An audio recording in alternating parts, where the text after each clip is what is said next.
Hi, I'm Kelly Wilson, the Deputy Director for St. Johns County Emergency Management, and I'm here this morning in the St. Johns County Emergency Operations Center. This center would be activated if we were to have a hurricane or any other county-wide emergency. There would be somewhere in the neighborhood of 150 people in this room, from county to state to local agencies operating and helping us prepare and respond to any sort of emergencies. But today we're going to talk about hurricane preparedness. Here we are in the middle of August, and we want to make sure that if you didn't get those preparedness supplies ready before we started hurricane season, we want to make sure you're doing it now. So, the first question everybody always asks me, especially right now, how many hurricanes are we going to have this year? Well, Kelly, they said we're going to be real busy, but we've only had these 3, and the month of July was really quiet. Well, if you look at the way hurricanes come and go, the month of June and July are many times quiet as the ocean begins warming up. So, as we go into August and especially September, those are the peaks of hurricane season, and that is why we need to discuss why you need to be prepared. How many storms are we going to have? I always tell people it doesn't really matter how many we have. It's if we have one come here to St. Johns County. That's when it makes it a bad year. And nobody can predict whether or not one will come here to St. Johns County. So we're going to talk about getting prepared. And the first thing I want you to do for both your home and your business is your evacuation zone. Do you live in one? Is your business in an evacuation zone?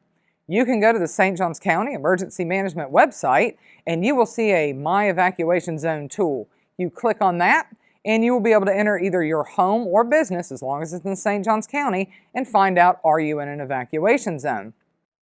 After you figure that out, what are you going to do? You need to make that plan. Let's say you do live in an evacuation zone. Where are you going to go if that evacuation is ordered? We have shelters here in St. Johns County. You'll find those shelters located on our St. Johns County Emergency Management website. Or do you want to go to a hotel or a friend's house? You can look at the evacuation zone map and you can see the colored areas.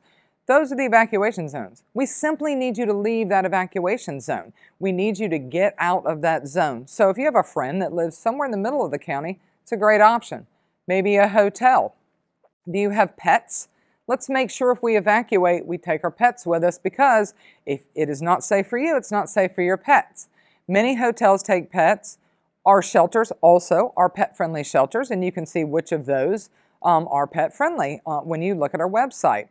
So next up, whether you live in an evacuation zone or you don't, we need to make sure your home is prepared. Okay? What can you do with a little bit of home preparedness?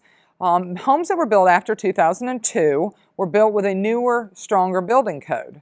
But things like shuttering your windows, making sure you pick anything up off of the floor, especially if you live in an evacuation zone, because the reason you're evacuating is storm surge flooding. So if you have a second floor, maybe pick some of those items up that you want to protect as much as possible.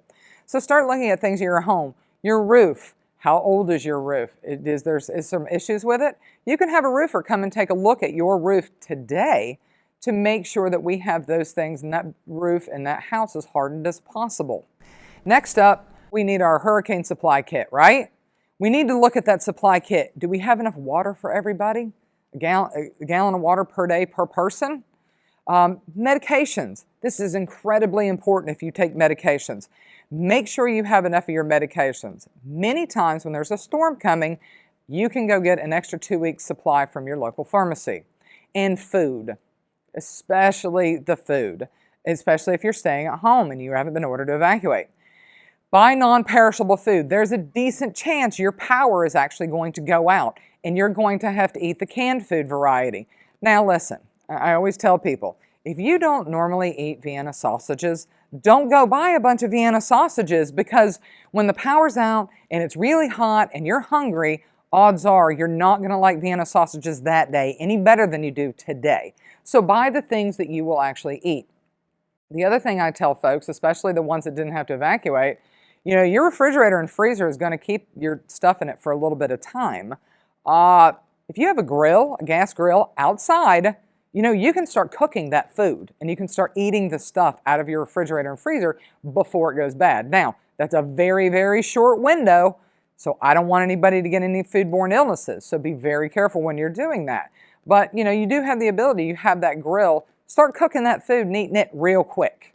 But just look at your supply kit. Food you'll eat, water for everybody, medications, and especially if you evacuate, any of those items that you just can't live without. And I'm talking about the family pictures and insurance documentation. Make sure you take that insurance paperwork with you so you have it in your hands in case the most unfortunate events happen and your home is destroyed. You want to have that paperwork with you to make sure. Other things we tell people, make sure you have cash. If power is out, you may not be able to use your credit cards, debit cards, or any of those types of things. So those are the important things to have within that kit. After that, let's make sure that, like, we're going to go back to the preparing your home. So we're going to do an overview. Make sure your home's prepared. Make sure you have that kit ready. Make sure you know your evacuation zones. And then, where am I going to go? So you do all of those things, and in the creation of that is a plan. Make that plan today. Do not wait until we're in that 5-day cone or that 3-day cone of a hurricane, because if any of those things happen, you're panicky. And if you're panicky, you're not thinking. So go ahead and start going through these items. What are the things I need? What is the paperwork I've got to have? Make yourself, put it in a little box, make a list. I'm a big list maker. I make lists for everything I need. And finally, when you're on our website going through all these items you may need to help create your preparedness kit, sign up for Alert St. John's, and you will see the logo there for Alert St. John's. Alert St. John's is a public safety warning. Many of you have signed up for it. But what you can do is you can sign up for both your work address and your home address, because that way we can alert you based upon location. For example, an evacuation. We will use this system to call, text, or email. You get to choose how you want to be notified. We will use that system for things like evacuation orders. The thing that I tell people, you also have the ability to sign up for weather watches and warnings. That's an optional feature. You don't have to. What I will tell you with those things is if you sign up for those weather type things, if, say, for example, there's a severe thunderstorm warning in the middle of the night, you're going to get that alert in the middle of the night. So as you sign up, understand your phone may ring at 3 o'clock in the morning if that is the time that severe thunderstorm warning goes out.